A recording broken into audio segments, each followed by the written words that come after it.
Ada satu kes tuan-puan sekalian, satu kereta sedang jalan, orang belakang nampak kereta tu dah makin slow dan kemudian langgar divider tengah tu kan.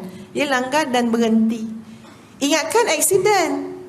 Ya, jadi tengok-tengok, bila orang belakang tengok, rupa-rupanya ini bukan aksiden biasa. Kedua-duanya telah mati. Mati macam mana? Dekat si perempuan ada lubang tembakan di belah kanan. Driver belah kiri kan? Driver belah kanan kan? Ada lubang tembakan. Kemudian dilihat yang driver juga ada pistol, ada lubang tembakan di belah kanan dia juga. Tuan-puan sekalian, semudah itukah semua ini berlaku? Semudah itukah semua ini berlaku? Bawa pistol ke mana-mana, rasa nak marah, tembak kepala orang. Bila dah tak tahu nak buat apa, tembak kepala sendiri. Entahlah, saya pun tak tahu. Saya pun tak nak cakap secara detail kes tu. Ya, sebab kes tu rasa tutup kes. Sebab apa? Dua-dua meninggal. Tapi Ustazah menung tengok kes tu tuan-puan. Ya Allah, ya Tuhan, takutnya kalau nuqayyid lahu, Allah biarkan. Ya, kita pun tak tahu tuan-puan, ya Allah, kalau Allah biarkan kita, macam-macam. Kadang ada mak-mak yang kata alhamdulillah besar anak-anak tu. Kalau ikut kalau nak picit-picit je kan. Ya, ada.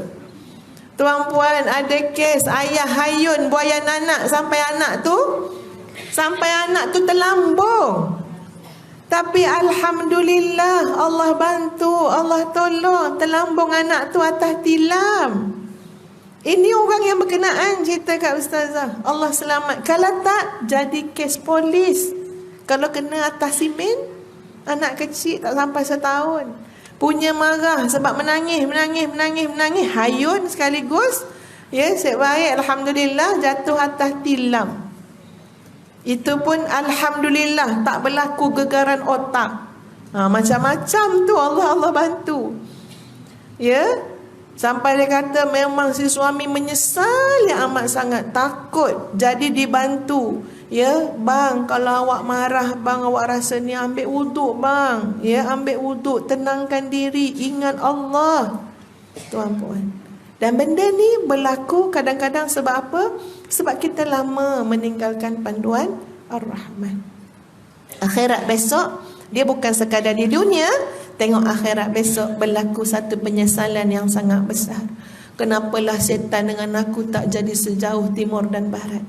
Kenapalah setan jadi qarin aku? Kenapalah setan duduk dekat aku?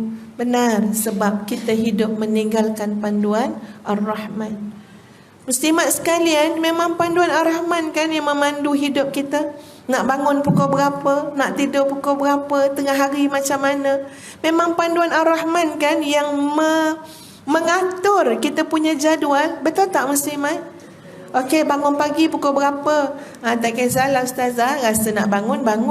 Itu bukan jawapan orang beriman. Betul kan? Bukan jawapan orang beriman. Pagi nak bangun pukul berapa? Bangun solat subuh. Hantarlah negara mana pun sampai kat hotel tu, pertanyaan yang biasa, pertanyaan apa? Kiblatnya mana? Ini kat sini ni waktu solatnya macam mana? Betul tak tuan-puan? Takkanlah kita duduk kat negara tu, lepas tu jumpalah dengan kawan kita kat negara tersebut, kita pun cakap, pagi tadi semayang pukul 6.30 subuh. Kata kawan kita, subuh kat sini 3.40. Ya, main memandai ijtihad sendiri kan. Tak, kita sampai, kita akan tanya, subuh pukul berapa? Ya, boleh bagi waktu solat tak? Ni kiblatnya mana? Kita tak duduk, takkan berbaring dulu atas katil tu kan, masuk hotel kan, cari atas bumbung tu. Tak ada pula anak panah tu. Ya, cari anak panah, cari atas bumbung, cari dalam laci. Kenapa? Kita hidup dengan panduan tu. Kita ada kerja, ada tanggungjawab yang mengikat kehidupan kita, hubungan kita dengan Allah, solat. Tapi ada orang mungkin segelintir, dan bahkan mungkin kita juga dulu ke ataupun sekarang, tak menjadikan semua itu sebagai panduan dalam hidup. Jadi ini implikasi yang sangat besar. Siapa hidup tak jadikan Al-Quran, tak jadikan panduan Allah sebagai panduan hidup, dia bukan begitu-begitu saja.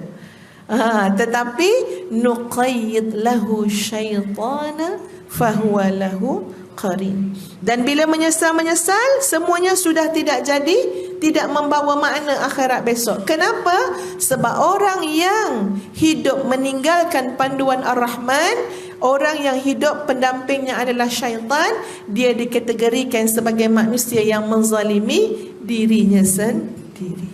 Zalim pada diri sendiri. Kadang-kadang tuan-puan kita rasa macam ni, kita kata kita ni penyayang kononnya. Ya, acik ni nenek yang penyayang ustazah, dia katakan, ya. Kita rasa kita penyayang. Tapi ustazah buat satu survey yang mudah, tuan-puan. Macam mana kita rasa kita penyayang kalau diri kita sendiri kita zalimi? Ya. Sebab orang yang penyayang ni sudah barang pastilah asas yang paling besar adalah menyayangi dirinya sendiri. Kalau kita pun tak jaga solat, kalau kita tak jaga titah perintah Allah, bermakna apa? Kita menzalimi diri sendiri. Orang yang zalim pada diri sendiri, bolehkah dia beri kasih sayang? Orang yang zalim pada diri sendiri, bolehkah dia menjaga orang lain? Tak, sebab dia sudah kehilangan untuk dirinya sendiri. Dia takkan dapat bagi.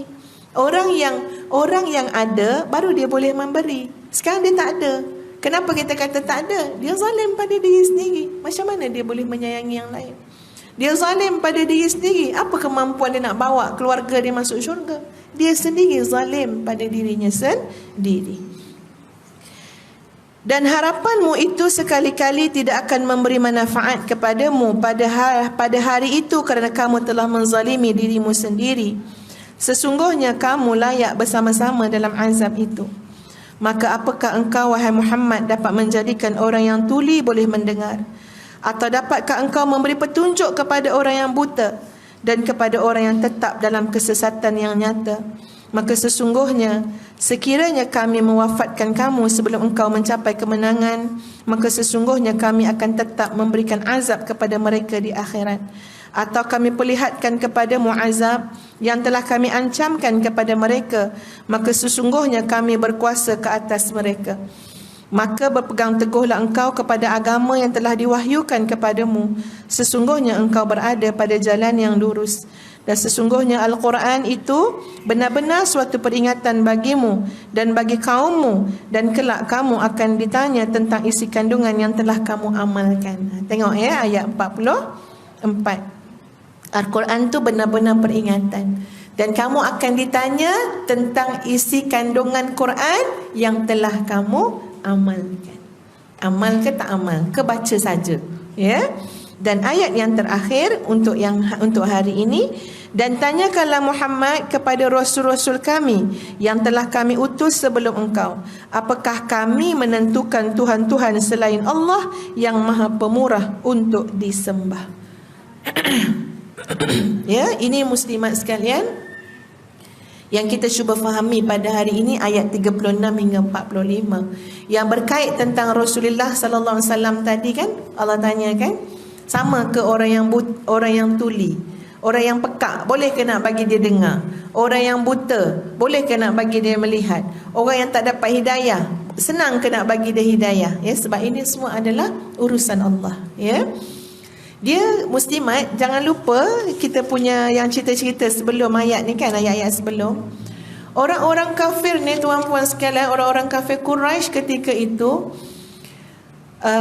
termasuk orang-orang Yahudi, ya, mereka